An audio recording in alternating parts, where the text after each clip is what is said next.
She laughed when she signed the divorce papers. I remember that sound. Light, cruel, hollow.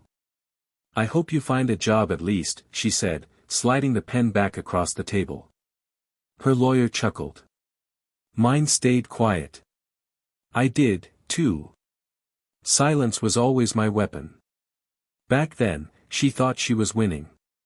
She had the house, the car, the sympathy, and I had nothing. Or so it seemed. I met her 7 years earlier. The woman who once looked at me like I was the center of her world. She was warmth, sunlight, laughter, until she wasn't. Until every touch felt calculated, every kiss rehearsed, and every word measured for what it could buy her. It started small. A longer pause before answering my calls, late nights at work, perfume that wasn't hers. I didn't accuse. I observed. People reveal themselves when they think you're too blind to see. One night, I followed her car to a restaurant uptown. I sat in the shadows across the street and watched her walk in.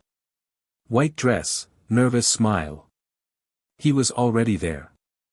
Crisp shirt, expensive watch, the kind of confidence that comes from borrowed power. I recognized him instantly. Daniel Rice, assistant manager at the central branch of my bank. He kissed her hand before the waiter arrived. She laughed, that same hollow sound. That night, I didn't feel rage. I felt clarity. A line had been drawn, and I finally knew which side I stood on. She filed for divorce 3 weeks later. It's not you, she said. We just grew apart. No, I thought. It's not me, it's your ambition. I gave her what she wanted, freedom. And then time. Because revenge doesn't bloom in anger, it matures in patience. 6 months passed. I stayed invisible, quiet. I knew Daniel had been promoted to branch manager. The kind of man who mistakes access for power. The kind of man who talks loudly in bars and confuses arrogance with authority. One Friday night, I walked into the Copper Finch, the bar across from their office. They were all there, Daniel, his colleagues, and her. My ex-wife, now Mrs. Rice. He was halfway through a story when he noticed me. Hey, if it isn't the unemployed ex-husband, he called out, smirking. His friends laughed. You still looking for work, buddy? I could use a teller. The laughter rippled. My ex lowered her eyes, pretending embarrassment, not guilt. I smiled. Maybe someday, I said. Who knows where life takes us? They didn't know that I already owned the holding company that owned the bank, the one that signed their paychecks, leased their cars, dictated their futures. I'd bought it 2 years before she met him, quietly through proxies, because anonymity in business and vengeance is the sharpest blade. That night, I watched him boast about his branch, his bonuses, his connections upstairs. I drank slowly, memorizing every word. By Monday morning, his world began to crumble. I started with a memo, a quiet directive to review management performance across branches. HR called him in for an audit. Expenses questioned. Bonuses frozen. 2 weeks later, an internal investigation began.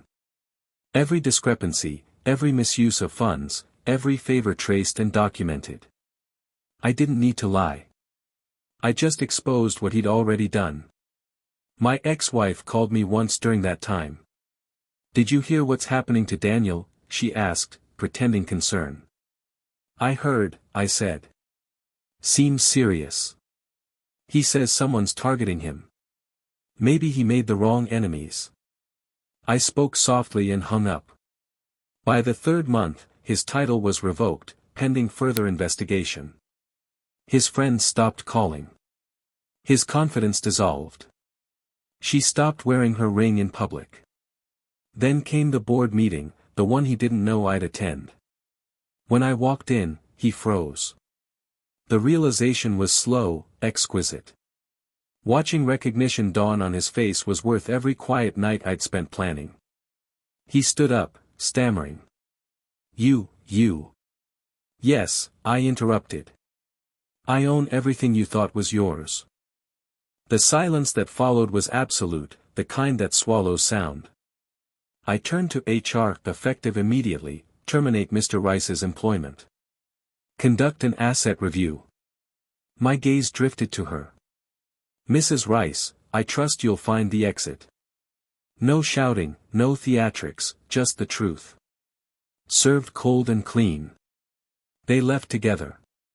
Or rather, she followed him just as she had from the beginning. Only this time, he had nothing left to offer her. A week later, the divorce papers between them were filed.